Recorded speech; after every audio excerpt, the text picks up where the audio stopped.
இயேசுவில் பிரியமான சகோதர சகோதரிகளே, அப்பா அம்மாக்களே, அக்கா அண்ணன்களே, தம்பி தங்கச்சிகளே, உங்கள் எல்லோருக்கும் இந்த இளைஞர் ஞாயிறு கொண்டாட்ட திருப்பலியிலே பங்கெடுத்துக் கொண்டிருக்கிறோம். மிக குறிப்பாக அப்படியே குழந்தை செல்வங்கள்லாம் உங்களுடைய அண்ணன்கள் அக்காங்கள் அப்படியே கொஞ்சம் இந்த சைடு திரும்பி பாருங்க. டே அண்ணா நீயா, டே அக்கா நீயா ஆலயத்திற்குள் அமர்ந்திருக்கிறாயா அப்படின்ற எண்ணம் இங்கு மட்டுமல்ல, எல்லா ஆலயங்களிலுமே இளைஞர்கள் இளம்பெண்கள் ஆலயத்திற்குள் அமர்ந்தால் கொஞ்சம் வியப்பா பார்க்கிற ஒரு உலகம். ஆனால் இளைஞர்கள் இளம்பெண்களுடைய மனது அப்படி இல்லை. அவர்கள் ஆண்டவருக்கு நெருக்கமாக வர வேண்டும், தங்களுடைய திறமைகளை கடவுளுடைய மகிமைக்காக பயன்படுத்த வேண்டும் என்று விரும்பக்கூடிய ஒரு கூட்டம். இந்த அருமையான நாளில் இங்க இருக்கிற இளைஞர்கள் இளம்பெண்கள் தவிர மற்ற எல்லாரும் அப்படியே கைகளை உற்சாகமா தட்டி நம்முடைய இளைஞர்கள் இளம்பெண்களுக்கு இளைஞர் ஞாயிறு வாழ்த்துக்களை நம்ம தெரிவிப்போம். இன்று ஒன்று இளைஞர் ஞாயிறு கொண்டாட்டம். கடந்த ஆண்டு இந்த இளைஞர் ஞாயிறு கொண்டாட்டத்தை திருத்தந்தை பிரான்சிஸ் அவர்களோடு இணைந்து திருப்பலி நிறைவேற்றி அகில உலகத்தில் இருக்கிற எல்லா இளைஞர்கள் இளம்பெண்களோடு கொண்டாடுவதற்கு கடவுள் எனக்கு ஒரு வாய்ப்பு கொடுத்தார். வேர்ல்ட் யூத் டே ஆகஸ்ட் மாதம் 6ஆம் தேதி திருத்தந்தை பிரான்சிஸ் அவர்களோடு அகில உலகத்திலிருந்து வந்திருந்த எல்லா அருட்பணியாளர்கள் இளைஞர்கள் இளம்பெண்களோடு கொண்டாடுவதற்கு ஒரு வாய்ப்பு ஆண்டவர் கொடுத்தார். இந்த ஆண்டு மிக குறிப்பாக ஒருவேளை இந்த ஒரு முயற்சியை யாராவது செய்திருப்பார்களா? அன்புக்குரியவர்களே, எங்களுடைய பங்கு இளைஞர்கள் நீங்க அழகா ஒரு எம்பளம் வச்சிருக்காங்க. என்ன எம்பளம் அது? எங்க பங்கு இளைஞர்களுடைய லோகோ. குழந்தைகளுக்கு தெரியுதா? அந்த சைடு தெரியுதா? ஃபயர் ஆஃப் லவ், அன்பின் தீ. நம் மறை மாவட்டத்தினுடைய ஒரு இலக்கு பற்றி எரியும் இதயங்களாக நம்முடைய மிக அழகாக நம்முடைய பங்கு இளைஞர்கள் இந்த கார்மேல் அன்னை ஆலயம் அப்படி இந்த பக்கம் பார்த்தீங்கன்னா நாங்கெல்லாம் ஆண்டவருடைய அடிமைகள், நாங்கள் ஆண்டவருடைய ஒரு பணியாளர்கள் என்று சொல்லி தங்களுடைய வாழ்க்கை ஆண்டவருக்கு அர்ப்பணிக்கிறார்கள். அன்புக்குரிய சகோதர சகோதரிகளே, இந்த இளம் ஞாயிறை எப்படி கொண்டாடலாம் அப்படின்னு சொல்லி எங்க இளைஞர்கள் இளம்பெண்களோடு ஒரு சில நாட்களுக்கு முன்னாடி தான் அவர்களிடத்துல ஆலோசனை கேட்டோம். வழக்கமா இளைஞர் ஞாயிறு அப்படின்னா கொஞ்சம் வெள்ளை வேட்டி வெள்ளை சேரியெல்லாம் கட்டிக்கிட்டு ஒரு கேரளா சேரியை கட்டிக்கிட்டு அப்படி வழிபாட்டில் வந்து முன்னுரை வாசிச்சு அன்னைக்கு மட்டும் பாடலாம் பாடி கொஞ்சம் சந்தனம்லாம் வச்சு அதோட இளைஞர் ஞாயிறு முடிஞ்சிருது. அதை தாண்டி ஒரு வேளை அப்படி சமூக பணினா ஒரு மரக்கன்று வைக்கிறது, ஒரு பிளட் கேம்ப் நடத்துறது, அதோட முடிஞ்சிருது. இணைந்து இயங்கும் இளைஞர்களாக இன்று இந்த இளைஞர்கள் இளம்பெண்கள் பற்றி எறியும் அந்த இதயங்களாக ஒன்றாக இணைகின்ற பொழுது, இணைந்து அவர்கள் இயங்குகின்ற பொழுது தங்களுடைய திறமைகளை கடவுளுடைய மகிமைக்காக மட்டுமல்ல இந்த சமூகத்திற்காகவும் அவர்கள் பயன்படுத்துகிறார்கள். இன்னைக்கு நமக்கு தெரியும், வயநாட்டுல நிலச்சரிவு, எத்தனையோ குடும்பங்கள் இறந்து கொண்டிருக்கக்கூடிய சூழ்நிலையில உயிரோடு இருக்காங்களா, இறந்து போயிட்டாங்களா, மீட்பு பணிகள்ல ரொம்ப கடினமான ஒரு காரியங்கள் இருக்கின்ற பொழுது அங்க அநேக இளைஞர்கள் தங்களுடைய வாழ்க்கை ஒருவேளை இதோட முடிஞ்சிருமா அந்த லைஃப் ரிஸ்க் எடுத்து உதவி செய்வதற்கு முன் வருகிறார்கள். யாரெல்லாம் இப்படி சமூக பணிகள்ல ஆர்வமா இறங்குகிறார்களோ ஆன்மீக அந்த பக்குவம் இல்லாத மனிதர்கள் சமூக பணி செய்ய முடியாது. கடவுளோடு இணைந்தில்லாத ஒரு மனிதன் சமூகத்தினுடைய அந்த நலன்களில் கட்டாயம் அக்கறை கொண்டிருக்க முடியாது. Price the Lord. கரங்கள் உயர்த்தி ஹல்லேலூயா. அன்புக்குரியவர்களே, ஏன் இவ்வளவு ஆணித்தனமாக இந்த ஒரு கருத்தை வலியுறுத்துகிறேன் என்று சொன்னால், நாம் கடவுளோடு இல்லை என்று சொன்னால், கடவுளுடைய வார்த்தை எனக்கு தெரியவில்லை என்று சொன்னால் என்னுடைய வாழ்க்கை இந்த உலக ரீதியான ஒரு வாழ்க்கையாகத்தான் இருக்கும். இன்னைக்கு ஆண்டினுடைய பொதுக்காலம் 18வது ஞாயிறு வழிபாடு நமக்கு விடுக்கக்கூடிய ஒரு அற்புதமான செய்தி. எத்தனை பேர் இன்னைக்கு வழிபாட்டிற்கு வரும்போது காலை உணவு பிரேக்ஃபாஸ்ட் சாப்பிட்டு வந்தீங்க? கொஞ்சம் கை உயர்த்துங்க பாருங்க. யாரெல்லாம் காலையில் பிரேக்ஃபாஸ்ட் சாப்பிட்டீங்க? காலையில் பிரேக்ஃபாஸ்ட் சாப்பிட்டவங்களாம் கொஞ்சம் கை உயர்த்துங்க பாக்கலாம். அவ்வளவுதானா? காலையில சாப்பிடாம வந்திருக்கிறவங்க எல்லாம், நான் வேற இன்னைக்கு பூசை 1 மணிக்கு தானே முடிப்பேன். ஃபாதர் என்கிட்ட சொல்லிட்டாரு, father take your own time, நீ 1 மணிக்கு முடிச்சா கூட ஒன்றும் பிரச்சனை இல்லை, என் மக்கள் எல்லாம் காத்திருப்பாங்க, அவங்க லேட்டா வர்றாங்க, லேட்டா போட்டோம், ஒன்றும் ப்ராப்ளம் இல்லைன்ட்டார்.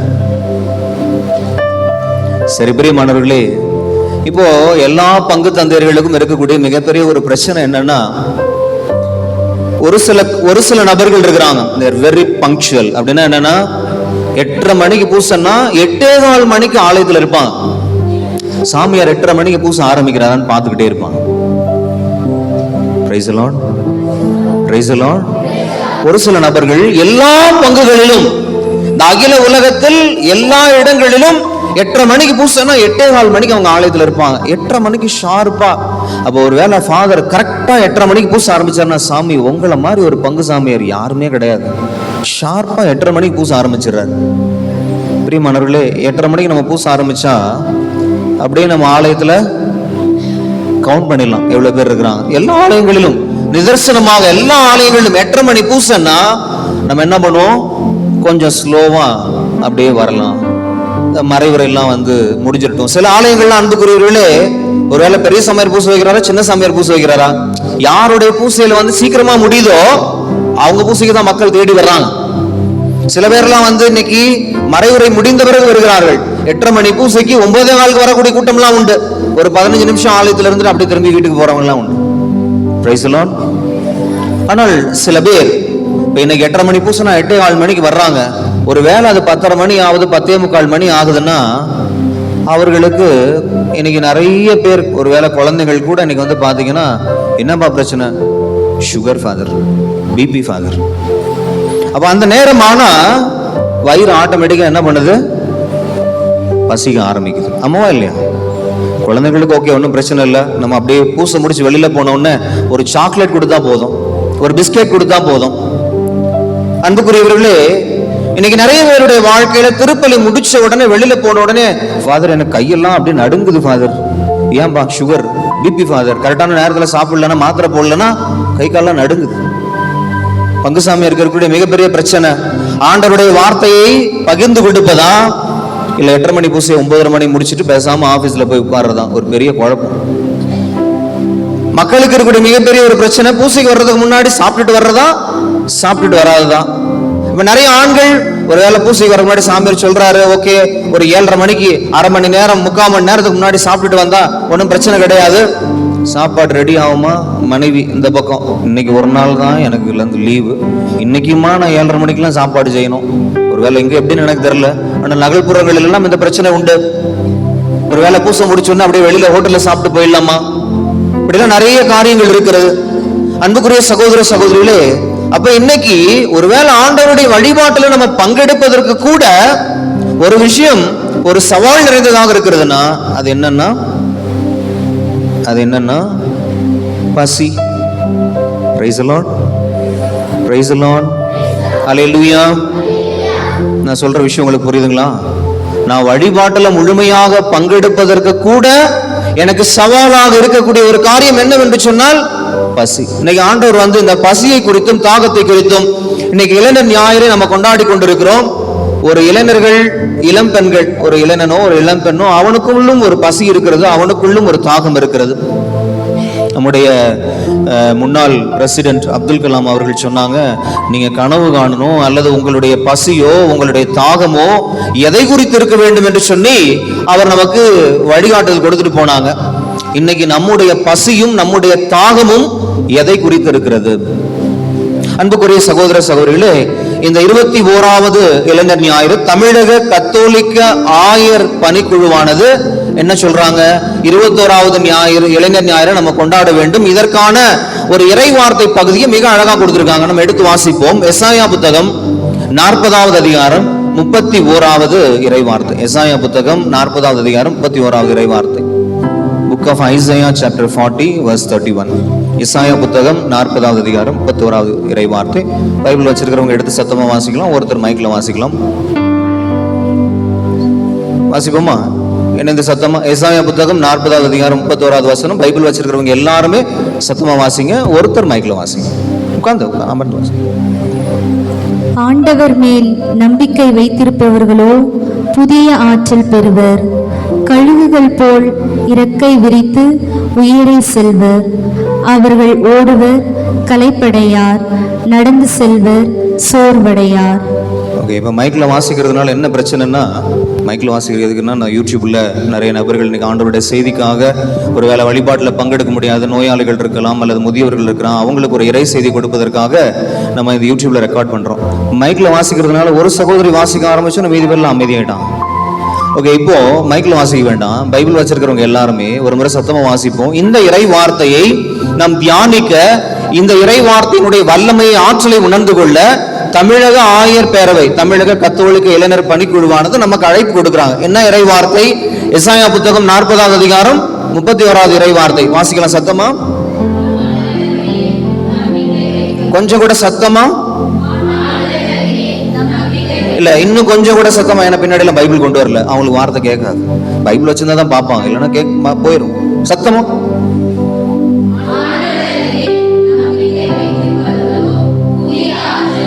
பாருங்க பிரியமானவர்கள், இந்த இறை வார்த்தை என்ன சொல்லுதுன்னா, ஆண்டவர் மேல நம்பிக்கை வைத்திருப்பவர்களோ. நான் சொல்றதை திரும்பி சொல்லுவோமா, சொல்லாமா? ஆண்டவர் மேல், கொஞ்சம் கூட சத்தமா, ஆண்டவர் மேல் நம்பிக்கை வைத்திருப்பவர்களோ. ஆண்டவர் மேல நீங்க நம்பிக்கை வச்சிருந்தா உங்களுக்கு என்ன கிடைக்கும்? வாசிங்க பாருங்க என்ன சொல்லுது ஆண்டவருடைய வார்த்தை. ஆண்டவர் மேல நம்பிக்கை வைத்திருப்பவர்களோ ஆற்றல் பெறுவார்கள் என்று சொல்லவில்லை, புதிய ஆற்றல் பெறுவார்கள். என்ன பண்ணுவாங்க?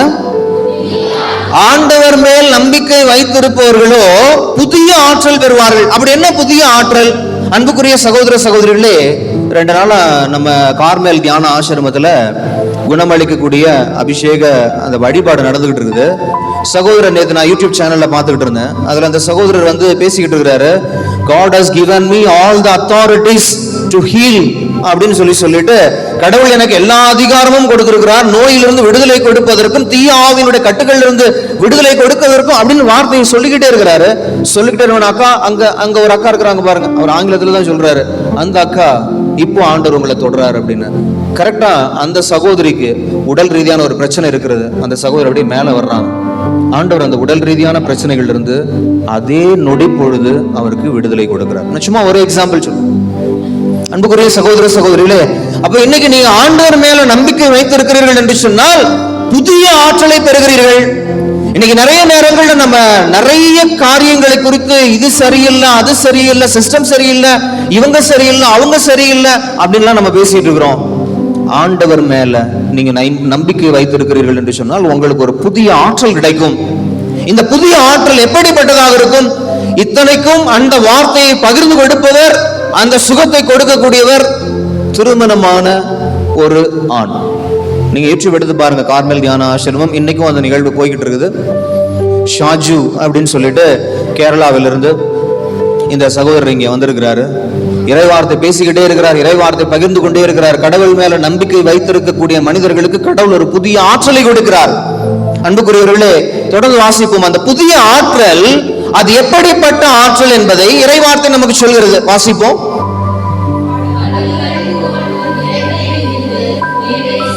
பாருங்க பிரியமானவர்களே, இந்த புதிய ஆற்றல் எப்படி இருக்கும்னா, நீங்க ஆண்டவர் மேல நம்பிக்கை வைக்கிறீங்கன்னா ஒரு புதிய ஆற்றல் கிடைக்கும். கழுகுகளை போல மேல உயர்ந்து ரெக்கைகளை விரித்து நீங்க பறந்துகிட்டே இருப்பீங்க.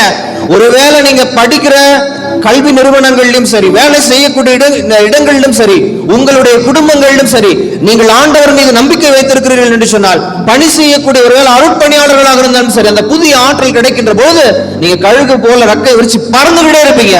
யாரும் உங்களுக்கு தடையா இருக்கவே முடியாது. Praise the Lord. Hallelujah. கரங்கள் உயர்த்தி Hallelujah. ஓகே, வாசிப்போம் தொடர்ந்து. அவர்கள் ஓடுவர் களைப்படையார். Hallelujah. இந்த புதிய ஆற்றல் எப்படிப்பட்டதாக இருக்கும் என்று சொன்னா, நீங்க கழுகுகளை போல ரெக்கை விரித்து பறந்து கொண்டே இருப்பீங்க. நீங்க ஓடுவீங்க, ஆனா என்ன பண்ண மாட்டீங்க? களைப்படைய மாட்டீங்க. ஆண்டவருக்கு மேல நீங்க நம்பிக்கை வைத்திருந்தால் உங்களுடைய வாழ்க்கையில இப்படிப்பட்ட ஒரு ஆசீர்வாதம் கட்டாயமாக இருக்கும். அன்புக்குரியவர்களே, இன்னைக்கு முதல் வாசகத்துல களைச்சு போயிடுறாங்க, சோர்ந்து போயிடுறாங்க. யாரு? எகிப்து நாட்டிலிருந்து ஆண்டவராகிய தெய்வம் யாவே இறைவன் மோசே வழியாக, ஆரோன் வழியாக அப்படியே மக்களை அழைச்சிக்கிட்டு வர்றாரு. அந்த பாலைவன பகுதிக்குள்ள வரும்போது ஃபுல்லா டயர்ட் ஆயிட்டாங்க. ஏன்னா சாப்பாடு இல்லை, பசி, தாகம். Praise the Lord. இஸ்ராயல் மக்களுக்கு பசி தாகம். அன்புக்குரிய சகோதர சகோதரிகளே, இப்போ ஒருவேளை இன்னைக்கு நம்ம வந்து கல்வி நிறுவனங்கள்ல இன்னைக்கு அரசாங்கம் என்ன சொல்லுது, காலை உணவு இல்லாம குழந்தை செல்வங்கள் வந்தா படிக்க முடியாம இருக்குது. சில குடும்பங்கள் எல்லாம் காலை உணவு வந்து கிடைக்க மாட்டேங்குது. அன்புக்குரியவர்களே, ஒருவேளை எல்லாமே இருக்கு, ஆனா வீட்டுல காலையில சாப்பாடு செய்யறதுன்றது ரொம்ப ரொம்ப கஷ்டமாக இருக்குது. ஒருவேளை ஆண்களுக்காக இருக்கட்டும், பெண்களாக இருக்கட்டும், இன்னைக்கு குடும்பத்துல நகரமா இருக்கட்டும், கிராமமா இருக்கட்டும், காலையில சாப்பாடு செய்யறது ரொம்ப ரொம்ப கஷ்டமா இருக்கு. எல்லாமே இருக்கு, குடும்பத்துல எல்லாமே இருக்கு. மளிகை சாமான் இல்லாம இல்ல, கேஸ் ஸ்டவ் இல்லாம இல்ல. ஒரு காலத்துல வந்து கேஸ் இல்ல, அடுப்புல தான் சமைச்சாங்க. ஆனா அதிகாலையில நம்ம அப்பா அம்மா, நம்ம தாத்தா பாட்டிகள் சத்தான உணவை நம்ம கொடுத்தாங்க. இன்னைக்கு எல்லாமே இருக்கு, ஆனா காலையில எழுந்து சமைக்கிறது ரொம்ப ரொம்ப கஷ்டமா இருக்கு. இன்னைக்கு அன்புக்குரியவர்களே, என்னுடைய பங்கில் இருக்கிற இளைஞர்கள், இளம்பெண்கள்லாம் அதிகாலை நான் எந்திரிச்சு 3:50, எனக்கு தெரிஞ்சு இவங்கெல்லாம் ஒரு 3 மணிக்கெல்லாம் எந்திரிச்சிருக்கணும்னு நினைக்கிறேன். நாங்கள் ஒரு 4 மணி 4:15 ஏறக்குறைய அப்படியே ஆலயத்துக்கு வர ஆரம்பிச்சிட்டேன். பிரியமானவர்களே, இது வந்து ஒருவேளை பங்கு இளைஞர்கள், இளம் பெண்கள்கிட்ட நீ கேட்டீங்கன்னா, ஃபாதர் அதிகாலையிலும் சொல்ல மாட்டாங்க, மிட் நைட்ல எங்களை எழுப்பி விட்டீங்களே ஃபாதர். நாங்கள் தூங்க போகிற நேரமே அந்த நேரம் தான். இரவு முழுவதும் ஒரு வேளை எங்களுக்கு பணி இருக்கலாம், இல்லை மொபைல் ஃபோனில் நாங்கள் வந்து சேட் பண்ணிட்டு இருக்கலாம், இல்லை வந்து அப்படிலாம் இருக்கலாம். ஏன்னா ஒரு இளைஞன், இளம்பெண் அப்படின்னா ஒரு வேளை தூக்கம் வரலன்னா அவனுக்கு ஒரு முக்கியமான அந்த தூக்கத்திலிருந்து அந்த நேரத்தை செலவழிப்பதற்காக ஒரு வேளை கடவுள் கொடுத்த பெரிய கிஃப்ட்னு கூட சொல்லலாம், mobile phone. Price the lord, praise the Lord. அன்புக்குரிய சகோதர சகோதரிகளே, அப்ப இன்னைக்கு அதிகாலையில எழுந்து இன்னைக்கு இளைஞர் ஞாயிறை சிறப்பிக்க, குறிப்பாக இங்க இருக்கிற எல்லா இளைஞர்கள், இளம்பெண்களோடு வழிபாட்டை சிறப்பிக்க, இதை தொடர்ந்து நம்ம வந்து ஒரு பேரணி இங்கிருந்து நம்முடைய பங்குசாமி சொல்லியிருக்காரு, ஒரு ரேலி. இன்னைக்கு வந்து எதெல்லாம் இளைஞர்களுடைய வாழ்க்கை, இளம்பெண்களுடைய வாழ்க்கையில ஒரு பசியோட ஒரு தாகத்தை, ஒரு ஆர்டிபிஷியலான ஒரு பசி, ஒரு ஆர்டிபிஷியலான ஒரு தாகத்தை இன்னைக்கு உருவாக்கி வச்சிருக்காங்க. என்னன்னா, மொபைல் இல்லைன்னா, மதுபானம் இல்லைன்னா, போதைப் பொருள் இல்லைன்னா என் வாழ்க்கை ஒரு கேள்விக்குறிதான். இந்த சாதாரண மொழிநடையில சொல்றாங்க இல்லைங்களா, எனக்கு பல்லு இருக்குது, நான் பக்கோடா சாப்பிடுறேன். பிரைஸ் தி லார்ட், ஹல்லேலூயா. அன்புக்குரியவர்களே, நான் நிறைய படிச்சிருக்கேன், நான் நிறைய சம்பாதிக்கிறேன், ஆகவே இன்னைக்கு நான் கோழி சாப்பிடுறேன், நாளைக்கு நான் மட்டன் சாப்பிடுறேன், அடுத்த நாள் மனுஷனே சாப்பிடுறேன். போயிட்டான், மனிதன் கடந்து போயிட்டான். ஆகவே இன்னைக்கு ஒருவேளை இந்த உணவு, அதுபோல இந்த தாகம், இந்த பசியும் இந்த தாகமும் நம்முடைய வாழ்க்கையில எதன் மீது இருக்கிறது என்பது நம்ம பரிசோதனை செய்து பார்க்க ஆண்டவருடைய வார்த்தை நமக்கு அழைப்பு கொடுக்கிறது. இஸ்ராயல் மக்கள் அங்கிருந்து எகிப்திலிருந்து வருகின்ற பொழுது, அந்த பாலை நிலத்தில் வருகின்ற பொழுது பசி எடுக்குது, தாகம் எடுக்கிறது. ஆகவே மோசேவுக்கு எதிராகவும் ஆரோனுக்கு எதிராகவும் அவங்க முறையிடுகிறார்கள், முணுமுணுக்கிறார்கள். அன்புக்குரிய சகோதர சகோதரிகளே, அப்பா அழகா ஆண்டவர் சொல்றாரு. இன்னைக்கு இறை வார்த்தை எடுத்து வாசிப்போம். விடுதலை பயணம் 16வது அதிகாரம், விடுதலை பயணம் 16வது அதிகாரம் இறைவார்த்தை 4 மற்றும் விடுதலை பயணம் 16வது அதிகாரம் இறைவார்த்தை 12. இப்படிப்பட்ட ஒரு சூழ்நிலையில இந்த பசியும் தாகம், அந்த பசியில அந்த தாகத்தில் என்ன சொல்றாங்கன்னா, நாங்க வந்து எகிப்தில் இருக்கும்போது எங்களுக்கு கரிசோறு கிடைச்சிச்சு. எப்படி இருக்கும்போது? எகிப்துல அடிமைகளா இருக்கும்போது கரிசோறு கிடைச்சிச்சு. எகிப்திலேயே கரிசோரை சாப்பிட்டு செத்து போயிருக்கலாம். எங்களை நீங்க இங்க கூட்டிட்டு வந்தது இந்த பாலை நிலத்துல சாப்பாடு இல்லாம, தண்ணி இல்லாம சாகடிக்கிறதுக்காக தானா அப்படின்னு முறையீடு செய்யறாங்க. இவர்களுடைய குரலுக்கு ஆண்டவர் தாமே அவர்களுக்கு என்று கொடுக்கக்கூடிய பதிலாகத்தான் நான் சொன்ன இந்த வார்த்தை இருந்து. வாசிப்போமா? இப்ப மைக்ல ஒருத்தர் வாசிங்க. விடுதலை பயணம் 16வது அதிகாரம் 4வது வசனம், விடுதலை பயணம் 16வது அதிகாரம் 12வது இறை வார்த்தை வாசிப்போம். அப்போது ஆண்டவர் மோசேயை நோக்கி, இதோ பார், நான் உங்களுக்காக வானத்திலிருந்து அப்பத்தை பொழிய போகிறேன். மக்கள் வெளியே போய் தேவையானதை அன்றென்று சேகரித்துக் கொள்ள வேண்டும். என் கட்டளைப்படி நடப்பார்களா இல்லையா என்பதை நான் இவ்வாறு சோதித்தறிய போகிறேன். Price the Lord. இப்ப இறை வார்த்தை வச்சிருக்கிறவங்க எல்லாம் இந்த 16வது அதிகாரம் 4வது வசனத்தை சேர்ந்து வாசிக்கலாமா சத்தமா?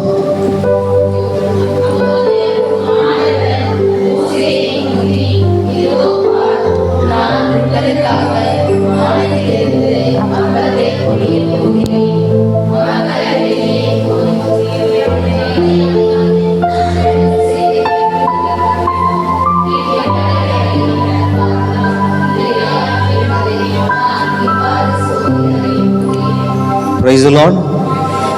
கரங்கள் உயர்த்தி ஹalleluya. இறை வார்த்தை வாசிக்கும் போது ஆண்டவர்கள் நம்பிக்கை வைத்திருக்கக்கூடியவங்க எப்படி வாசிக்கணும்னா, அப்படியே நீங்கள் வாசிக்கும் போது அப்படியே தூக்கிடக்கூடாது. இறை வார்த்தை வாசிக்கும் போது நல்லா சத்தமா ஆண்டவர் வந்து ஒரு புதிய ஆற்றலை உங்களுக்கு கொடுக்குறாரு. அப்படி நல்லா சத்தமா வாசிக்கணும். ஏன்னா நிறைய பேர்கிட்ட இன்னைக்கு பைபிள் இல்லை, நம்ம பைபிள் கொண்டு வந்திருக்கோம். இறை வார்த்தை சத்தமா வாசிக்கின்ற போது அந்த இறை வார்த்தை கடந்து போகாது. ஆண்டவர் என்ன சொல்றார்? அன்புக்குரியவர்களே, நீ பசியோடு இருக்கிறாயா, நீ தாகத்தோடு இருக்கிறாயா, உன்னை சாகடிக்கிறதுக்கு நான் கொண்டு வரல. அன்புக்குரியவர்களே, ஒருவேளை இன்னைக்கு நம்ம பசியோடு இருக்கிறோம், தாகத்தோடு இருக்கிறோம். இன்னைக்கு பூசை முடிஞ்சோடனே ஆண்டவர் சொல்றாரு, வானத்திலிருந்து உனக்கு அப்பத்தை நான் கொடுப்பேன் அப்படின்னு சொல்றாரு. Price the lord, hallelujah. Okay, அன்புக்குரியவர்களே, இது நடக்குமா? எங்கேயாவது நடக்குமா? வானத்திலிருந்து நான் அப்பத்தை உங்களுக்கு கொடுக்குறேன், வானத்திலிருந்து உனக்கு நான் கரிசோறு கொடுக்குறேன், இறைச்சியை நான் கொடுக்குறேன் அப்படின்னு நடக்குமா? நடந்தது. அதிலும் குறிப்பாக இன்னைக்கு பாலைவன அனுபவத்தில் இருக்கக்கூடிய நபர்களுக்கு பாலைவனத்துல அந்த இவர்கள் நடந்து வந்த பாதையில ஒன்றுமே இருக்காது. ஒருவேளை நாம் இருக்கக்கூடிய இடத்திலாவது கொஞ்சம் பசுமையான அந்த பச்சையான காட்சிகளை நம்மளால பார்க்க முடியும். ஆனால் இந்த பாலை நிலத்துல ஒண்ணுமே இருக்காது. பசியோட தாகத்தோட இருக்கக்கூடிய மக்களுக்கு சொல்றாங்க, வானத்திலிருந்து உனக்கு உணவு கொடுப்பேன். அன்புக்குரியல் அப்படின்னா என்னன்னா, எது உன்னுடைய வாழ்க்கையில சாத்தியம் இல்லையோ அது கடவுளால சாத்தியம். எது உன்னுடைய வாழ்க்கையில சாத்தியம் இல்லையோ அது கடவுளால சாத்தியம். உங்க கிருபை இல்லாம வாழ முடியாதையா, உங்க கிருபை இல்லாம வாழ முடியாதையா, உங்க கிருபை, உங்க கிருபை, உங்க கிருபை, உங்க கிருபை, உங்க கிருபை இல்லாம வாழ முடியாதையா, உங்க கிருபை இல்லாம வாழ முடியாதையா. புரியவர்களே, அப்ப ஆண்டவர் என்ன சொல்றாரு? இந்த மக்கள் முணுமுணுக்கக்கூடிய எல்லா மக்களுக்கும் நான் வானத்திலிருந்து உங்களுக்கு அப்பத்தை கொடுப்பேன். உனக்கு இந்த எகிப்து நாட்டுல நான் அடிமையா இருக்கும் போது நாங்க கரிசோறு சாப்பிட்டு செத்துடலான்னு நினைச்ச இல்லையா? வானத்திலிருந்து இந்த இரவு வேளைகள்ல உன்னுடைய கூடாரத்தின் மேல காடைகளை அனுப்புவேன். நீ பாருங்க பிரியமானவர்கள், எனக்கு காடை நமக்கு கிடைக்கிறது ரொம்ப கஷ்டம் இல்லையா? காடை நமக்கு கிடைக்கும். சில பேர்லாம் காடை ஃபேவரட், அவங்களுக்கு காடை கறி வந்து ரொம்ப ஃபேவரட். பாலைவனத்துல இது பாசிபிளே கிடையாது.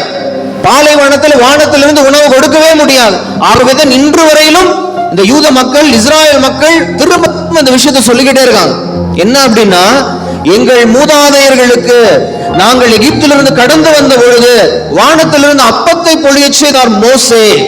நீங்க எங்களுக்கு என்ன அடையாளம் கொடுக்குறீங்க? நீங்க ஆண்டவர் இயேசு கிறிஸ்துவை நோக்கி கூட மக்கள் கேட்கிறாங்க, வானத்திலிருந்து விண்ணகத்திலிருந்து அப்பத்தை கொடுத்தாரு, நீங்க என்ன அடையாளம் கொடுக்க போறீங்க? என் அன்புக்குரிய சகோதர சகோதரிகளே, அப்ப இன்னைக்கு அந்த பசியையும் அந்த தாகத்தையும் தீர்ப்பதற்காக, தாகம் எப்படி தீர்க்கப்பட்டது உங்களுக்கு தெரியும்? பாறையிலிருந்து தண்ணி வருமா? இல்ல இப்படி எல்லாம் ஆட்ட விடாது. வருமா வராதா? இன்னைக்கு இருக்கக்கூடிய நம்ம டெக்னாலஜி வச்சுக்கிட்டு இன்னைக்கு தண்ணிக்கு நம்ம சிரமப்பட்டு கொண்டிருக்கிறோம். அன்புக்குரிய சகோதர சகோதரர்களே, பாலைவனத்துல ஒரு பக்கம் மணல், ஒரு பக்கம் பாறை. ஆண்டவர் சொல்ற, இந்த பாறையை நீ தட்டு, அங்கிருந்து உனக்கு தண்ணீர் வரும். கடவுளால முடியாது எதுவுமே இல்லை. எல்லாமே கிருபை, எல்லாமே இரக்கம். அப்ப இன்னைக்கு நான் ஆண்டவர் மேல நம்பிக்கை வைக்கிறேன்னா ஒரு புதிய ஆற்றல் கிடைக்கும். அந்த புதிய ஆற்றல் எப்படி இருக்கும் என்றால், வானத்திலிருந்து உனக்கு அப்பம் கிடைக்கும், வானத்திலிருந்து உனக்கு இறைச்சி கிடைக்கும், உனக்கு வாழ்வாதாரம்.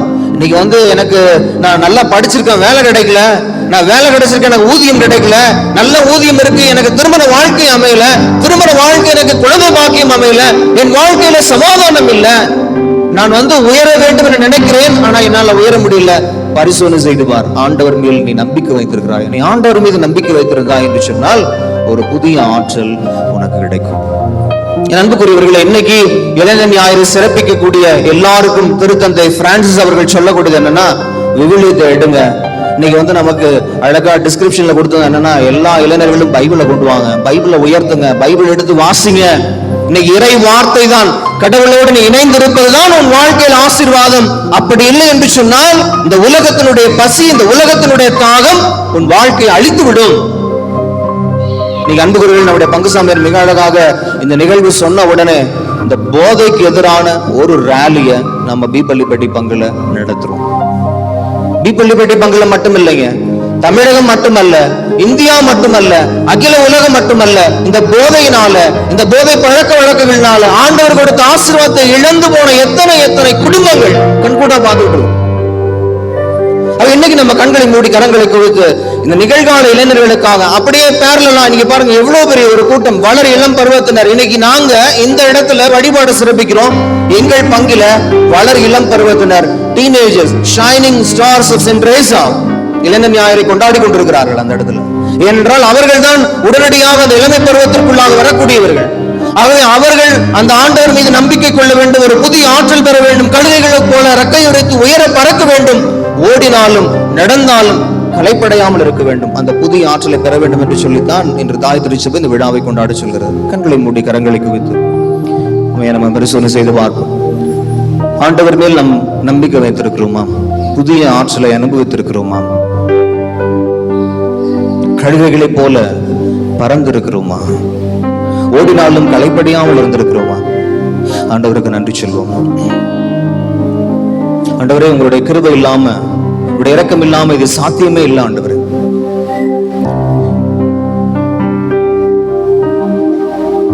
உங்க கிருபை இல்லாம வாழ முடியாதையா, உங்க கிருபை இல்லாம வாழ தெரியாதையா, உங்க கிருபை இல்லாம வாழ முடியாதையா, உங்க கிருபை இல்லாம வாழ தெரியாதையா. சேர்ந்து பாடலாமா எல்லாரும்?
புத்தகம் 40வது அதிகாரம் 31வது இறை வார்த்தையில் ஆண்டவர் மேல் நம்பிக்கை வைத்திருக்கக்கூடிய மனிதர்கள் புதிய ஆற்றலை பெறுகிறார்கள். கழுகுகளைப் போல ரெக்கைகளை விரித்து உயரே பறந்து கொண்டே இருக்கிறார்கள். ஓடினாலும் களைப்படியாமல் வாழ்ந்து கொண்டிருக்கிறார்கள். வாழ்வில் எத்தனை சவால்களை சந்தித்தாலும், எத்தனை பிரச்சனைகள் வந்தாலும், எத்தனை தேவைகள் வந்தாலும், எத்தனை போராட்டம் வந்தாலும் ஆண்டவர் மீது நம்பிக்கை வைத்திருக்கக்கூடிய மனிதர்கள் ஒரு புதிய ஆற்றலை பெறுகிறார்கள். இந்த நாளிலே ஆண்டவரே, நாங்கள் உம்மைத்தான் நம்பி இருக்கிறோம், உன் மீது நாங்கள் நம்பிக்கை வைக்கிறோம், அந்த புதிய ஆற்றலை எங்களுக்கும் தாரும். காலை வனத்தில் இஸ்ராயேல் மக்களுக்கு வானத்திலிருந்து அப்பத்தை பொழுதீர, இறைச்சியை கொடுத்தீர, தண்ணீரை கொடுத்தீர, பசியை தணித்தீர, தாகத்தை தணித்தீர. எங்கள் வாழ்விலுமாக போர்களை சந்தையும் எங்களை ஆசீர்வதியும். புதிய ஆற்றல், புதிய ஆசீர்வாதங்களை இந்த நாட்களிலே நாங்கள் பெற்றுக்கொள்ளும்படி எங்களை வாழ்த்து பணிக்கு ஒப்புக்கொள்கிறோம். ஆண்டவரே, இந்த உலக ரீதியான பசியோடு தாகத்தோடு இருக்கக்கூடிய எல்லா மனிதனுடைய வாழ்விலும்